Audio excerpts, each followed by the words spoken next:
Okay. Well, yes, thank you. I appreciate it.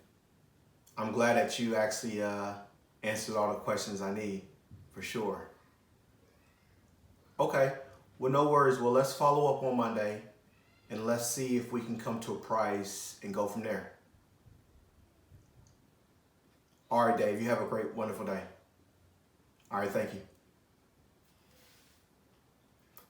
Oh, hey, what's up, everyone? How's everyone feeling today? I hope everyone is feeling well.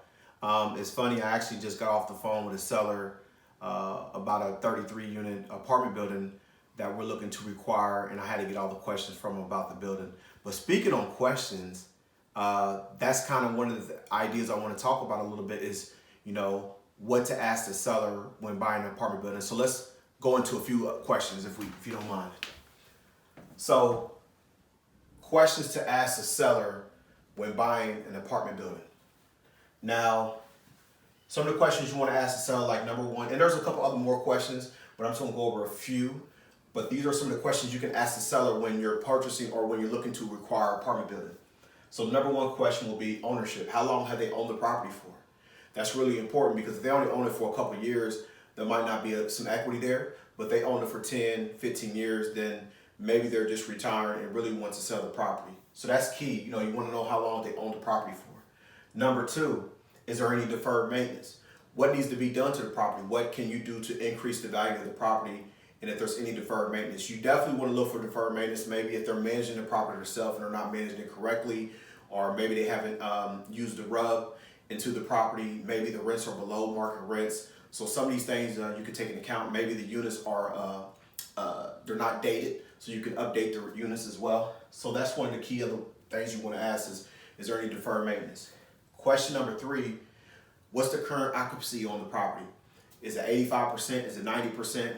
Then that way you'll know once you go into this property, what can you get the loan for? Because a lot of times with Freddie Mac and Fannie Mae, they want you to be around 90% occupancy on the property. So if it's around 85% or 80%, you might have to go bridge loan. So current occupancy is really important. Number four, year built. You want to know when the property was built. If it was built in the 80s, the 90s, you might be in pretty good shape. You probably could use a 45% ratio for expenses. But if it's under 80, let's say 70, 60, 50, 40, when they're older properties, you always want to go with a 50% expenses. It's really key. So you want to know what year the property is built.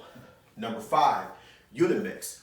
You want to know what the unit mixes are because what you want to do is you want to go to rentalmeter.com and you want to see is the rents below market rents. And rentalmeter.com will give you an accurate number to understand what you can actually get those units to and what you can get the rents for. And then that will determine what you can actually have that property value at later on. Number six, any additional income as well, like laundry, snack machine, soda machine, any of those things, any additional income is important as well. Then that way you can actually put that on other income once you're doing your numbers.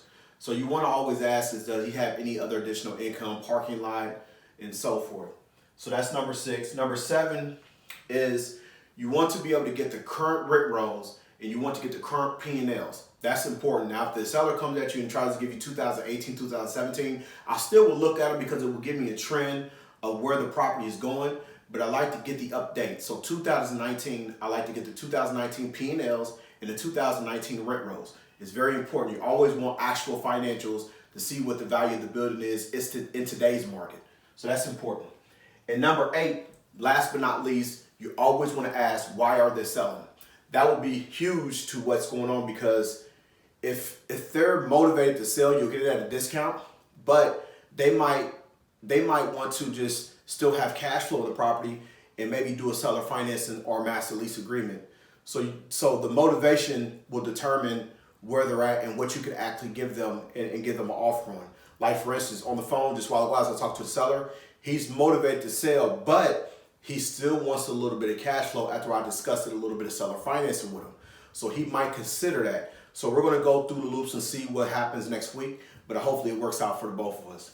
So these are a few questions that you can ask. There's also other questions as well, but these are just some of the broad questions that you can ask. And keep in mind that when you're asking these questions, just sit and listen and just write these down to make sure that you're getting the benefit for all these questions. So I hope that that helps. And if you like my channel, feel free to subscribe, feel free to like, and I'm gonna be sharing more content with you about real estate, how to do creative financing, and how to get yourself into real estate with little or to no money out the pocket. So I see you on the other side. My name is Mark Perry, and have a wonderful day. Thank you.